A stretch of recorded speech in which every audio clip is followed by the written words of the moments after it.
Shalom saudara yang dikasihi dalam Tuhan, kembali lagi di channel Satu Hari Satu Firman. Di sini saya akan membawakan salah satu ayat Alkitab dari kitab Injil, yaitu tentang bagaimana Tuhan Yesus mengajarkan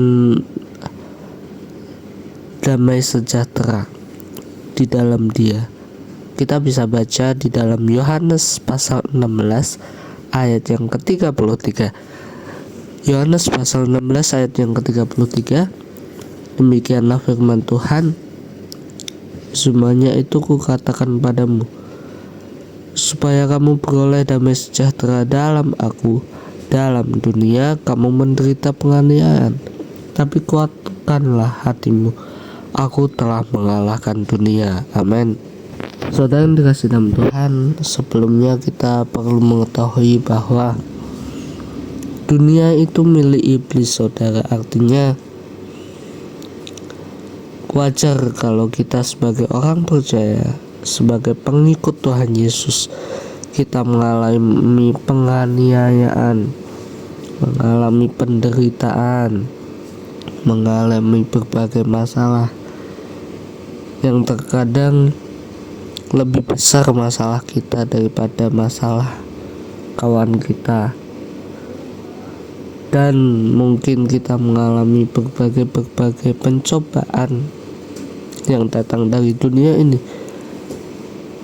Itu seharusnya tidak membuat kita heran, saudara, tetapi justru kita harus semakin memahami bahwa penderitaan yang ada di dunia ini itu memang sewajarnya dialami anak-anak Tuhan.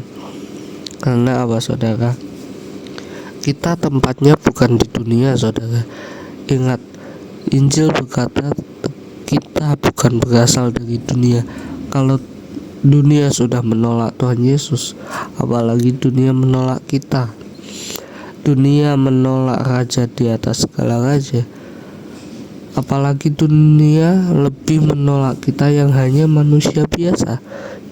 Manusia biasa, manusia berdosa, tetapi kita percaya Yesus, kita bertobat sehingga kita diselamatkan. Nah, itu yang tidak disukai dunia. Makanya cara pandang anak-anak Tuhan dengan cara pandang dunia itu sangat berbeda. Semisal anak dunia lebih mementingkan ekonomi, keuangan, barang-barang mewah dan lain sebagainya. Tetapi anak Tuhan lebih mementingkan Alkitab, pujian penyembahan, berdoa, bersekutu dengan Tuhan, yang justru ini memiliki hal yang bersifat berlawanan, saudara. Artinya apa, saudara?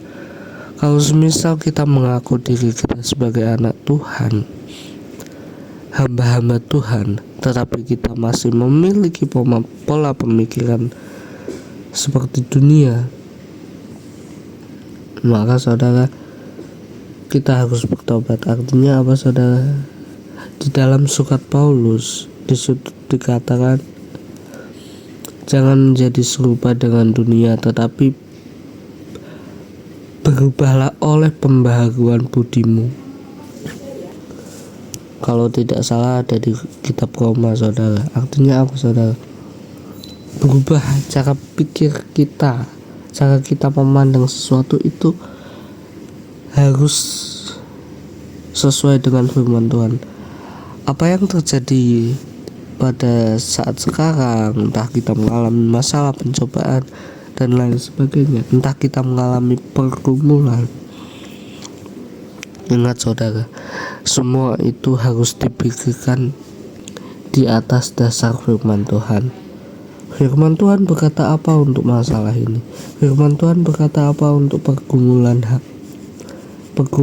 ini? Firman Tuhan berkata apa tentang masa depan kita? Makanya, saudara, gimana kita bisa melakukan firman Tuhan kalau kita pun jarang membaca firman Tuhan? Orang yang sudah baca firman Tuhan pun belum tentu bisa melakukan firman Tuhan, saudara. Apalagi orang yang jarang baca firman Tuhan. Bagaimana dia bisa mengikuti jejak Yesus? Bukannya Yesus adalah firman yang menjadi manusia, firman hidup, dan ketika kita mengaku sebagai anak-anak Yesus, harusnya kita juga melakukan firman-firman Tuhan Yesus, apa yang diperintahkan Yesus kepada kita. Amin. Tuhan Yesus memberkati.